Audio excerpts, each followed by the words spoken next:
Salut les amis, on se retrouve pour un unboxing d'un Monster Truck 1/10 qui semble vraiment sympa.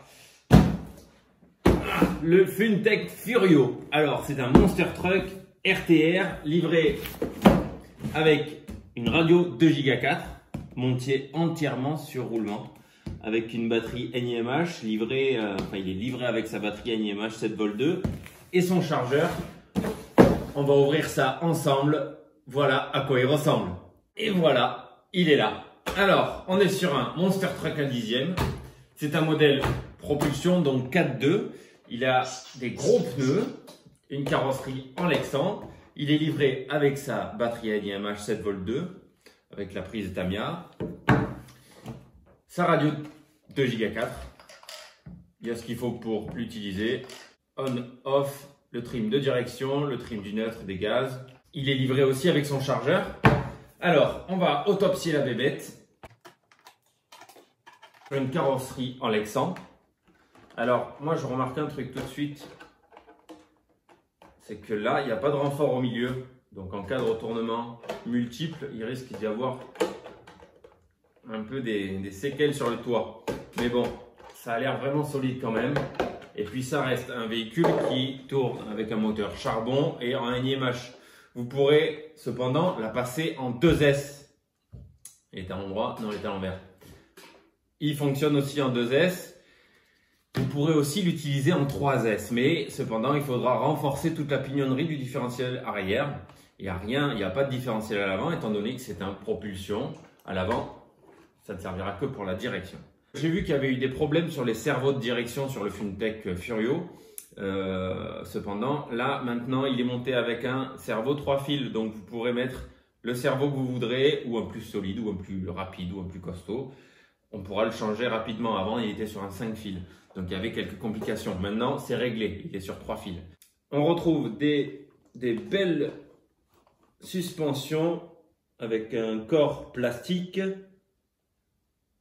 Mais c'est des suspensions hydrauliques. Donc, ça, c'est super. Il est vraiment bien suspendu. Voilà. On a un châssis poutre en plastique qui semble de très bonne facture et assez solide. Alors voici une vue du dessous. Ici, on va retrouver la trappe pour insérer la batterie.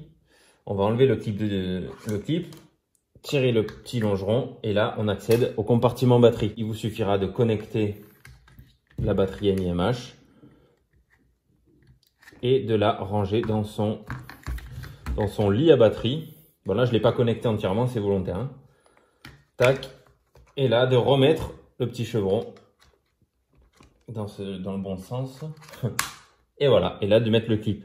Cependant, vous pourrez aussi rouler et utiliser le véhicule avec une batterie LiPo 2S. On va voir comment elle rentre. Bon, elle rentre largement. Ici, on retrouve le palonnier du servo.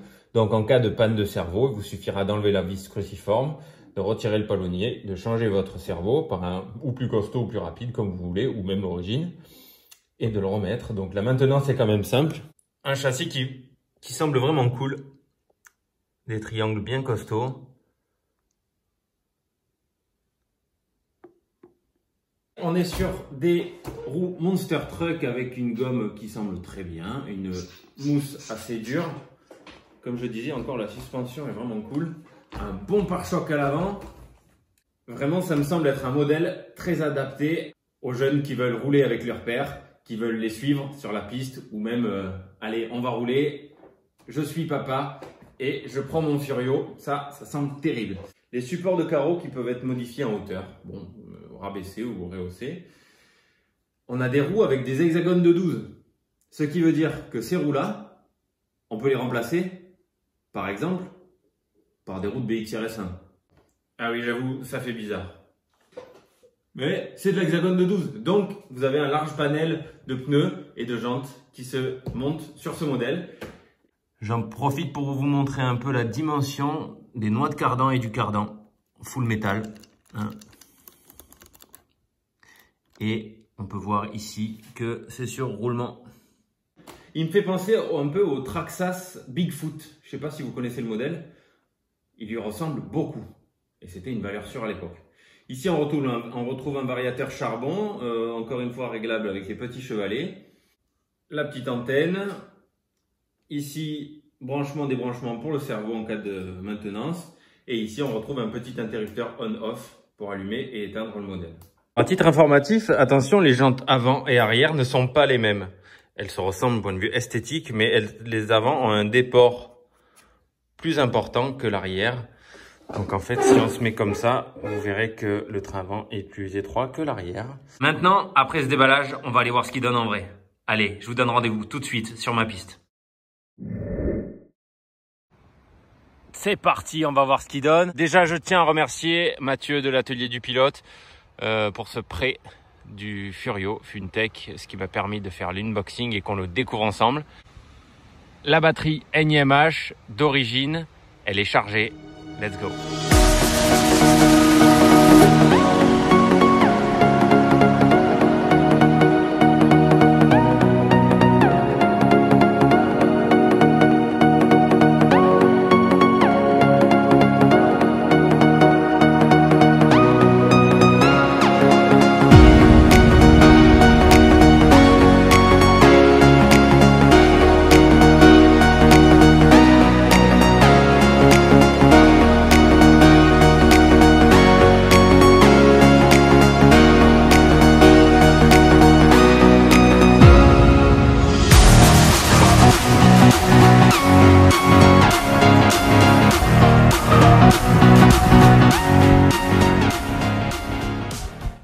Voilà une petite conclusion après mon essai. Alors franchement, je me suis régalé. C'est très rigolo, il faut le prendre pour ce que c'est. Voilà, c'est un monster truck en grande partie en plastique, un dixième à bas coût, il coûte environ 150 €. Donc il est accessible et il permettra peut-être à votre enfant de vous suivre quand vous allez rouler. Et puis je suis sûr que vous aurez tendance à lui piquer parce qu'il est très rigolo. Et on arrive à aller droit, moi j'ai réussi à faire 3-4 tours de ma piste sans problème. C'est une petite adaptation parce que je conduis rarement des trucs comme ça. Mais c'est vraiment rigolo. Il est vraiment fun. Allez, je vous dis à très vite pour une prochaine vidéo. Et puis n'oubliez pas de vous abonner.